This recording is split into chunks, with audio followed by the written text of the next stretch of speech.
છે કે એવા છોકરાની કે જે અમદાવાદના ખૂબ જ નાના ઘરમાં 9 લોકોના પરિવાર સાથે આર્થિક તંગીમાં જીવન જીવી રહ્યો છે। એટલી આર્થિક તંગી કે નવી નોટબુક લેવાના પણ પૈસા નહીં। સ્કૂલમાંથી નવી નોટબુક મંગાવે, નવી નોટબુક ના હોવાને લીધે માં હાર ના માને, પરંતુ જૂના કોરા કાગળોને ભેગા કરીને બાળક માટે એક નોટબુક સીવી આપે। આ છોકરાના હાથમાં નોટબુક આવે એ પરિસ્થિતિને દોષે નહીં, સમય સંજોગને કોષે નહીં, પરંતુ સફળ થવાના સપનાઓ જોવાની શરૂઆત કરે અને વિચારે કે મારે પણ જીવનમાં કંઈક કરવું છે। 16 વર્ષની ઉંમરેનું શિક્ષણ છૂટ્યા નિષ્ફળતા માટે નહીં, પણ મોટા સપનાઓને સાકાર કરવા માટે માત્ર 100 રૂપિયા લઈ અને મુંબઈની ટ્રેનમાં ચડી જાય, ઝવેરી બજારમાં હીરાએ સોટનું કામ કરે અને પહેલા 10,000 રૂપિયા કમાય। વિચારે કે આપણે પણ જીવનમાં કંઈ પણ કરી શકીએ તેમ છીએ। પોતાના ભાઈના બિઝનેસમાં સપોર્ટ કરે, બિઝનેસને મોટો કરે અને પછી ખાલી પડેલી રણસ્થિતિને જોઈ અને જ્યાં કોઈ નથી એવા મુંદ્રાની અંદર એક મોટું બંદર ડેવલપ કરે, રસ્તાઓ, વીજળી અને મકાનોની સંપૂર્ણ વ્યવસ્થા કરે અને વિશ્વને માટે વેપારનો દરવાજો ખોલી નાખે। આજે માએ સીવેલી એ નોટબુક જીવતી છે।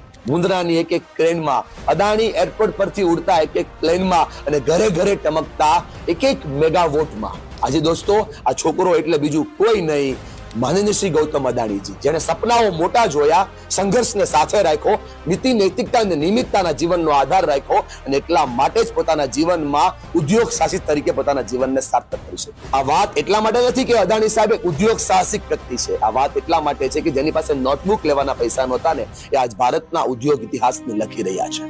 ઉદ્યોગ સાહસિકો ઘણા બધા છે, પરંતુ નાના અમસ્તા સપનાથી પોતાના મોટા જીવનને સાર્થક કરતા અદાણી સાહેબના જીવનને 100 સલામ છે।